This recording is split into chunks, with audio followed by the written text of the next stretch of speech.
Hey guys, Crimson Child here, coming at you with a quick project breakdown of my new song You, which is out now on Awakening Volume 2. This song is with Aspen King and her sister Carmana King, who's singing on the track. I'm working on this one for a little over 2 years now, so really happy to finally have it out and just, going to talk about some interesting things going on in this project. So I have the earliest version of the track. It's a combination of what Aspen initially sent me and then the initial drop idea that I wrote. And the first thing you'll notice is that the piano is different. The piano that you hear is definitely inspired by this sample. But yeah, this sample definitely inspired me initially when I was working on it.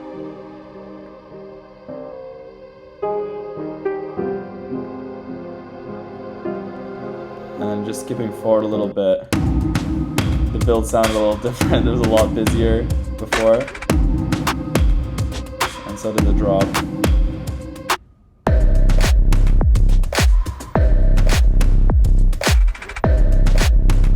Definitely still a cool drop, but the rhythm and the flow mostly came from the percussion right at the start. Like it was like heavy on percussion, and the bass was more flat, like this like quarter note rolling thing, which is definitely still cool, but we ended up going with a more kind of rhythmic staccato bass and more minimal drums at the very beginning, and then kind of slowly developing the percussion out around the bass line, which I think works a little bit better for the overall progression of the track. And then you got little string layers that come in underneath. And so much of my sound is strings, so kind of always jam them into whatever context. The next thing is, Carmana's vocal, which wasn't initially there in the first version, but came around in version around 4 or 5 of the track and really brought the song to life. All the time I would go into my sister's room and be like, Carmana, I need vocals for this track. Like, come on, let's go. And I would bribe her even sometimes. Like, I had some pretty good bribes. And that's right here. And you'll notice that I barely did any processing on this just because I didn't have to do any pitch correction, any kind of fixing timing or anything really. It was just so perfect from the start. Like, this is without processing, with processing. It's pretty much the same, just a bit of enhancement, a little bit of de-essing, reverb, compression, but very simple stuff. But after I got her vocals on it, I was like, you know what?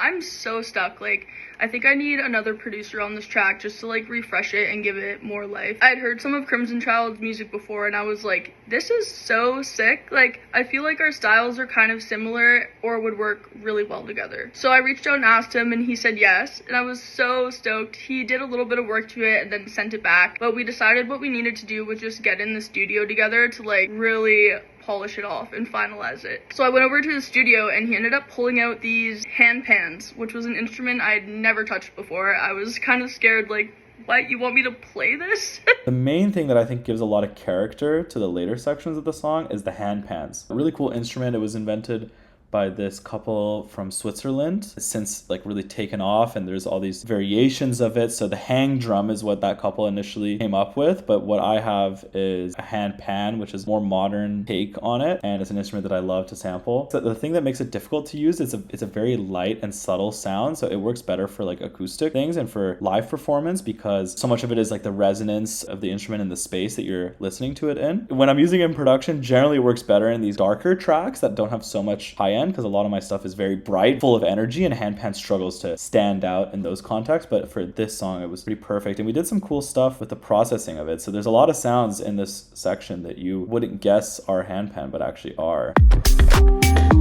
This is more of like a classic handpan sound. So it starts dry and then a big reverb hit here. Distorted sound.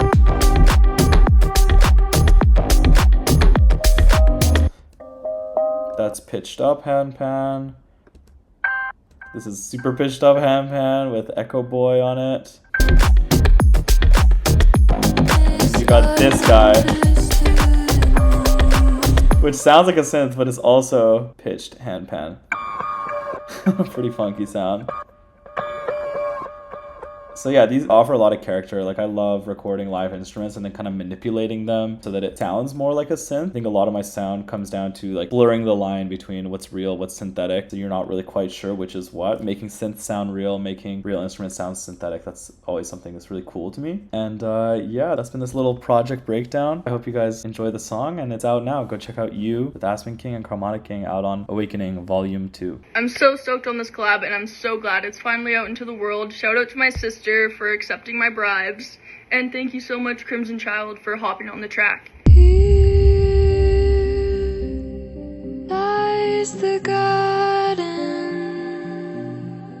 overgrown and all dismantled. You